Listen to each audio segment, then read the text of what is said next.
이현종 기자의 분기탱천TV입니다. 먼저 구독과 좋아요를 부탁합니다. 한 분의 구독이 매우 중요합니다. 오늘은 두 번에 걸쳐 현장 취재 기자와 함께 했던 경북 구미시에서 발생한 3세 여아 사망 사건을 마무리할까 합니다. 저는 그동안 현장 기자와 이 사건의 의문점을 풀어보려고 했으나 경찰의 수사력 부족으로 인해 아무런 결말을 시청자 여러분께 보여드리지 못했습니다.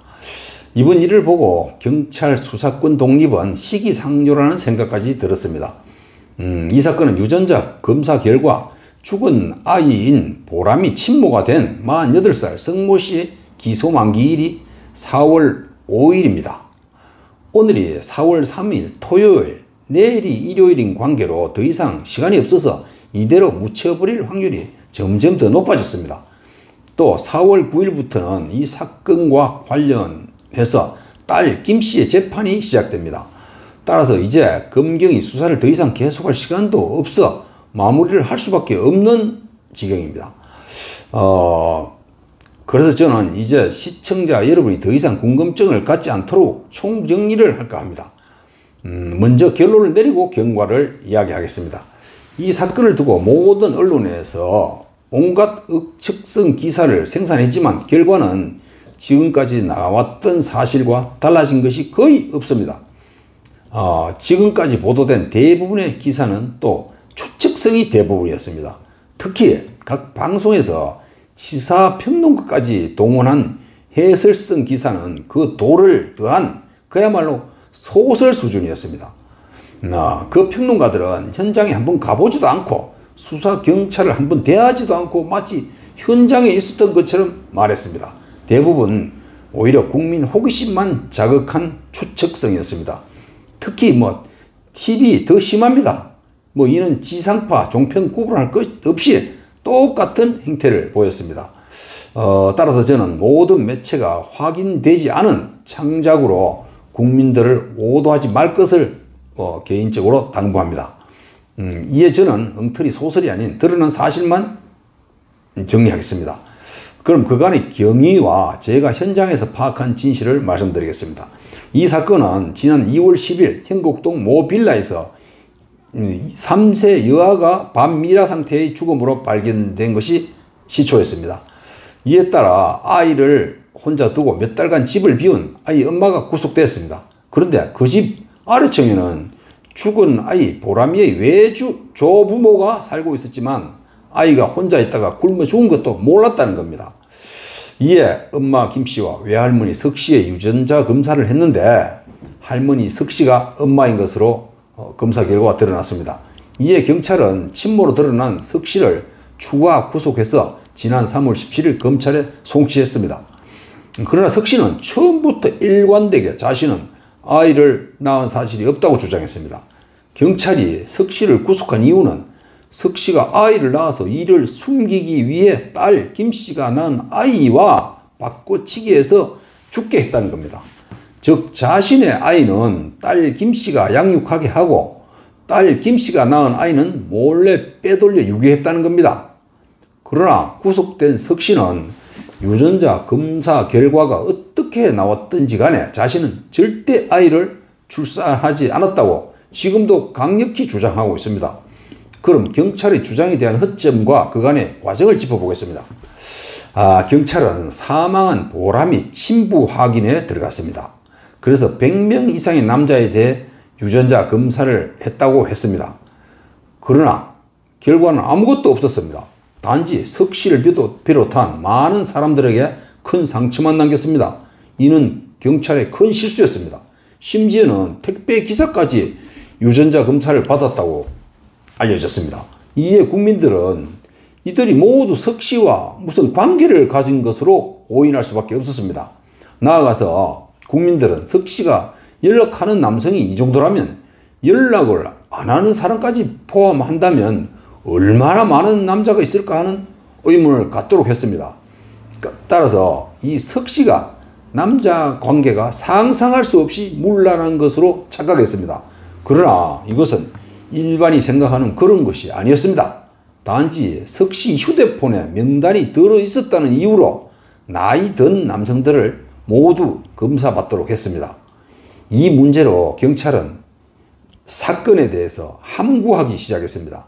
사건 진행 상황을 말하지 않았고 답변도 전혀 하지 않았습니다. 기자들이 아무리 물어도 지금은 말할 수 없다 했습니다. 그래서 기자들이 나름대로 부정확한 취재를 근거로 창작을 했습니다. 경찰은 석씨가 자신의 아이인 보람이와 딸 김씨가 낳은 아이를 아무도 모르게 바꿨다고 했습니다. 바꾼 이유는 말하지 않았습니다. 다만 언론이 불륜 행위 때문에 이를 숨기기 위해서 그랬을 것이라고 추측성 단정을 했습니다. 그러나 이를 뒷받침할 증거는 하나도 없습니다. 서로 초혼인 석씨 남편도 아내의 출산을 극력 부인했습니다. 경찰은 석씨가 출산한 정황조차 알아내지 못하고 단지 유전자 검사 결과를 짜맞추기에만 바빴습니다. 우리나라에서 40대 중반의 여성이 남편을 비롯한 주변 사람 아무도 모르게 임신 사실을 끝까지 숨기고 출산까지도 숨길 수는 없다고 저는 단언합니다. 경찰은 유전자 검사 결과를 뒷받침할 정황 증거나 정인을 확보해야 하는데 이 확보에는 실패하고 친부 확인을 위한 유전자 검사 남성 숫자만 덜미겠습니다. 또 석씨가 아이를 낳았다면 왜 딸이 낳은 아이와 바꾸치기까지 하는 어려운 과정을 거치면서까지 아이 하나를 실종시켰을까 하는 단순한 의문도 해소하지 못했습니다. 그러나 경찰이 밝히지 않은 것이 또 있습니다. 외할머니와 외손녀 간에는 유전자가 얼마나 일치할 수 있는지는 답하지 않았습니다. 또 있습니다. 경찰은 석씨가 인터넷으로 셀프 출산을 검색한 흔적이 있다고 걸렸습니다. 그래서 언론은 이것이 석씨가 혼자 자가 출산한 증거라고 호들갑을 떨었습니다. 그러나 석씨는 개인 컴퓨터가 없고 휴대폰도 1년 전에 교체해서 그런 흔적이 있을 수 없다고 합니다.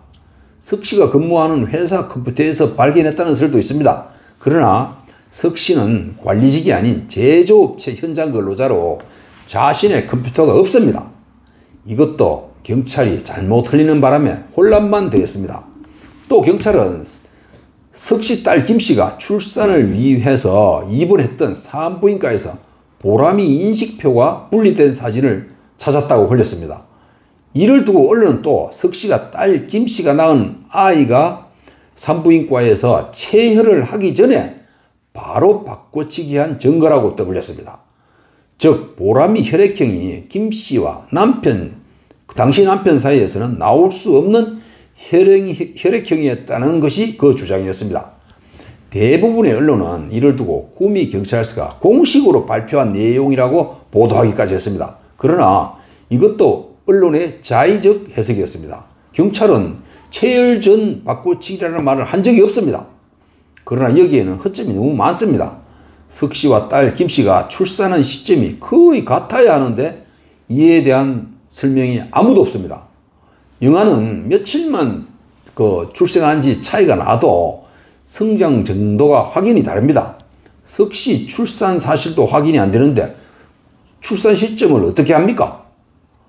그래서 이것도 아닙니다. 구미경찰서는 인식표 분리 사진을 있다고만 했지 더 이상은 말한 게 없었습니다. 언론의 창작이었습니다. 이렇게 이어진 미확인 보도로 인해 해당 산부인과 의원은 심각한 피해를 입었다고 인식합니다. 언론과는 일체 대화를 거부합니다. 기자들에 대한 거부 반응으로 봐서 언론에 대한 불신이 얼마나 큰지 알 수 있습니다.